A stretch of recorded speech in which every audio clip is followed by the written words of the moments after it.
ایک مرتبہ ایک فقیر کسی میدان سے گزر رہا تھا۔ اسے دو سوداگر نظر آئے۔ اس نے سوداگروں سے پوچھا، بھائیو کیا تمہارا اونٹ کھو گیا ہے؟ سوداگر خوش ہوئے اور بولے، تم نے دیکھا ہے کیا؟ فقیر نے کہا، کانا تو نہیں تھا، وہ دائیں پیر سے لنگڑا تو نہیں تھا۔ ان سوداگروں کو یقین ہو گیا کہ اس نے اونٹ کو دیکھا ہے، لہٰذا اسی سے معلوم کیا جائے۔ وہ کہنے لگا، بھائی یہ حقیقت ہے کہ وہ کانا اور لنگڑا تھا، مگر وہ گیا کہاں؟ فقیر نے اس لہجے میں کہا، آگے والا دانت ٹوٹا ہوا تو نہیں تھا؟ سوداگر جلدی سے بولے، یہی جناب، یہی، اللہ کے واسطے پتہ بتا دو، کہاں دیکھا تھا؟ فقیر نے ایک مرتبہ پھر اسی انداز میں کہا۔ ایک طرف شہد کے ڈبے اور دوسری طرف گندم کی بوریاں لدی ہوئی تھی۔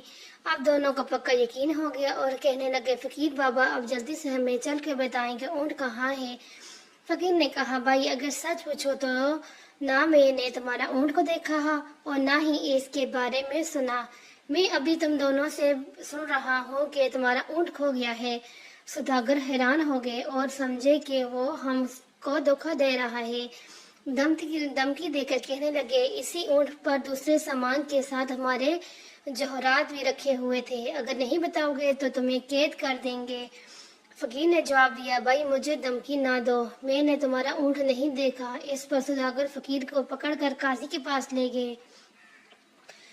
قاضی کو بھی فقیر نے وہی بتایا، جب تم نے اونٹ دیکھا ہی نہیں تو اس کے بارے میں اتنی صحیح باتیں کیوں بتا رہے ہو؟ قاضی نے تعجب سے پوچھا۔ فقیر نے مسکرا کر کہا، قاضی صاحب میری بات سن کر آپ ضرور شک میں مبتلا ہوں گے، لیکن میں اب آپ کو حقیقت بتاتا ہوں۔ جب میں گھر سے نکلتا ہوں تو آنکھیں کھلی رکھتا ہوں۔ آج صبح میں ایک جگہ سے گزرا تو میں نے دیکھا کہ ایک اونٹ کے پیروں کے نشان تو موجود ہیں، لیکن کسی آدمی کے پیروں کے نشان نہیں، جس سے میں سمجھا کہ یہ اونٹ رسی تڑوا کر بھاگا ہے۔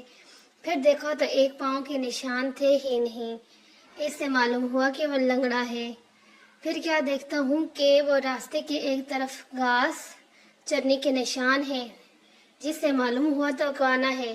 دانت کے ٹوٹے ہونے کے علم اس طرح ہوا کہ اس نے جس پودے کو کھانے کی کوشش کی، اس کے کچھ پتے باقی رہ گئے تھے۔ اور سامنے آسمان کا پتہ اس طرح چلایا کہ ایک طرف چنٹیوں کی آمد و رفت تھی، جس سے معلوم ہوا کہ ایک طرف اناج ہے، اور دوسری طرف شہد کی مکھیاں تھیں، جس سے معلوم ہوا کہ وہاں شہد ضرور ہوگا۔ قاضی یہ بات سن کر دنگ رہ گیا اور فقیر کو شاباشی دی۔ سوداگر بھی فقیر کے بتائے ہوئے راستے پر گئے اور انہیں اپنا کھویا ہوا اونٹ مل گیا۔ انہوں نے فقیر کو انعام و اکرام سے نوازا۔ اس طرح سے فقیر کی جان چھوٹی۔ فقیر نے یہ بات اپنے علم کی بنیاد پر بولی تھی۔